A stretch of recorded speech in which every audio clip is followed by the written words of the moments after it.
এখন পর্যন্ত শিরক মহাপাপ, এটা বুঝতে পেরেছি। এবার আলোচনা করি শিরক কিভাবে হয়। এক, আল্লাহ রাসূল একটা লোকের হাতে দেখলেন তামার বালা, ওই যে রাবার থাকে না, এখন ঘড়ি সিস্টেম বালা নাই, এরকম একটা তামার বালা দেখে বলছেন, না হাজি এটা কি? তখন লোকটি বলছে, হাজি আমার শরীরে দুর্বলতা আছে তো, আমার হাত ব্যথা করে তো, সেই জন্য আমি বালাটা দিয়েছি, তামার বালা। তখন আল্লাহ রাসূল বলছেন, ইনজিহা, তামার বালা খুলে ফেলো, আইন মুক্তাওয়াহি আলাইকা, তুমি যদি মারা যাও আর এই বালা যদি তোমার হাতে থেকে যায় তাহলে ফলাফল জাহান্নাম। উপস্থিত পুরুষ নারী সবাইকেই বলছি, আপনার হাতে যদি রাবার বালা থাকে এখন, যদি সুতা বাঁধা থাকে এখন, ঘড়ি সিস্টেম বালা থাকে এখন, এখনই খুলে দিতে হবে। মরলে জান্নাত, থাকা অবস্থায় মারা গেলে জাহান্নাম।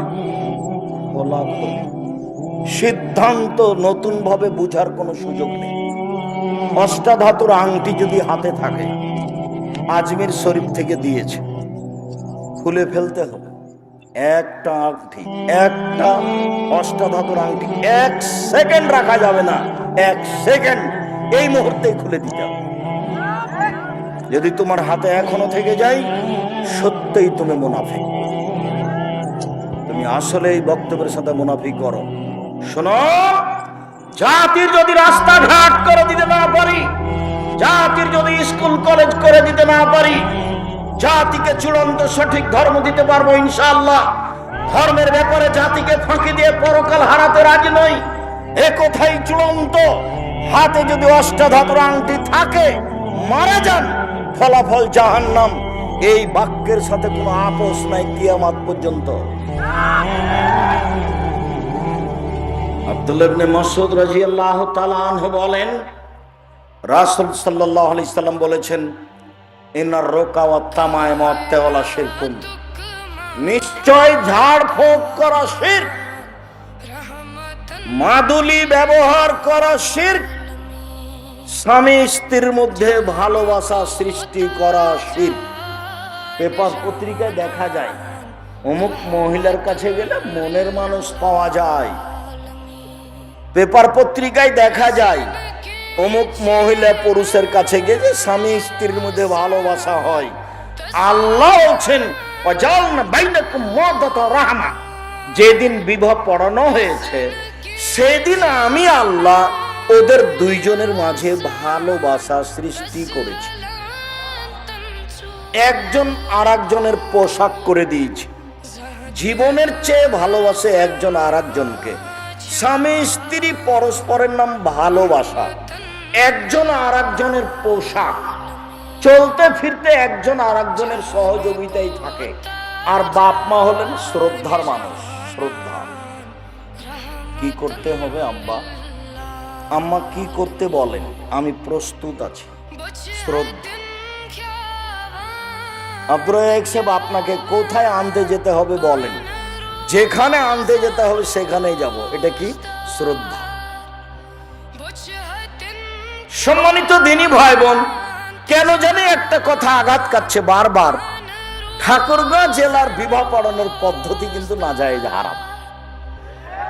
বিবাহ পড়ানোর পদ্ধতি এটা চলবে না। গাইবান্ধা জেলার কাছাকাছি হতে পারে, কেন? রংপুর, দিনাজপুর, লালমনিরহাট, টেন্ডফামারী, কুড়িগ্রাম, পঞ্চগড়, ঠাকুরগাঁও সব একই হবে বিবাহ করানোর পদ্ধতি বলে আমার অনুমান। বৈঠকে বসে আছে বরটা, কেবলার দিকে মুখ করে মুখে রুমাল দিয়ে, ও নাকি কথা বলতে পাবে না, বললে নাকি ও বেয়াদব। তো রংপুর অন্তর্গত গাইবান্ধা জেলা, যেহেতু আমার শ্বশুর বাড়ি গাইবান্ধা গোবিন্দগঞ্জ, আমিও কোনো একদিন বিবাহের বৈঠকে বর হিসেবে বসেছিলাম। তা আমি মোহরের কথা বলেছি, তেমনি একবারে আমার স্ত্রীর যেটা মামা আব্দুল্লাহর যেটা নানা অর্থাৎ নানির ভাই, একবারে বৈঠকে লাফ দিয়ে উঠেছে, উঠে বলছে, বিবাহ তুলে দাও, বিবাহ তুলে দাও। বাড়িতে গিয়ে বলছে, বিবাহ পড়ানো হবে না। বর কেন কথা বলে, হইচই করে একবারে বাড়ি থেকে রাগ করে বের হয়ে চলে গেছে। তো বিবাহ পড়ানোর পদ্ধতি, 8-10 জন চ্যাংড়া ছুল্লু সব আরো হুজুর যায় মেয়েটার কাছে। মেয়েটার কাছে গিয়ে বলে, অমুক নিবাসী অমুক এত টাকা নগদ, এত টাকা বাকি, তোমাকে বিবাহ করতে এসেছে, তুমি তাকে স্বামী সত্ত্বে কবুল করো। ও তখন বলে যে কবুল করলাম। 3 বার বলাই। তারপরে বিবাহের বৈঠকে আসে, বর বসে আছে, আরো সবাই বসে আছে, এসে সালাম দিয়ে দাঁড়ায়। তখন বসে থাকা লোকগুলি বলে, আপনারা কে? তখন এরা বলে, আমরা এই বিবাহের উকিল। মেয়ে কবুল করেছে? জি হ্যাঁ কবুল করেছে। আপনারা শুনেছেন? জি শুনেছি। তখন বলে বসেন। তখন বসে। মনে হচ্ছে এক পাগলামি কারবার, হিন্দুদের বিবাহ লেগেছে, কলার গাছের চতুর্দিকে ঘুরে, একবারে নগদ মিথ্যে। মেয়ের কাছে বিবাহ করানোর কোনো সুযোগ নেই। আগে আরবি খুতবা হবে, তারপরে মেয়ের বাপ বলবে, বরকে সামনে রেখে 2 জন সাক্ষী সামনে রেখে। কাজী সাহেবের কাছে খাতাতে 4 জন সাক্ষী আছে। 4 জন সাক্ষী না যায়, 4 জন সাক্ষী কোথায় লাগে বলো তো? জেনায়। তো এটা কি জেনার বৈঠক? তো 4 জন সাক্ষী কেন? এটা একটা দ্বীনি ব্যাপার, এখানে 2 জন সাক্ষী লাগবে। আল্লাহ নবী বলছেন, লা নিকাহ ইল্লা বিওয়ালিন, বাপ ছাড়া বিবাহ হয় না। লা নিকাহ ইল্লা বিশাহিদাইনি, 2 জন সাক্ষী ছাড়া বিবাহ হয় না। মুহাম্মদ সাল্লাল্লাহু আলাইহি সাল্লাম বলছেন 2 জন সাক্ষী। আর কাজী সাহেবের খাতা বলছে 4 জন সাক্ষী। শরীয়তে এটা নয়। খুতবা আগে হবে, তারপরে মেয়ের বাপ বলবে, আমার মেয়ে খালেদা এত নগদ, এত বাকিতে তোমার সাথে বিবাহ বন্ধনে আবদ্ধ হতে রাজি, তুমি তাকে স্ত্রী হিসেবে কবুল করো। বর তখন বলবে কবুল।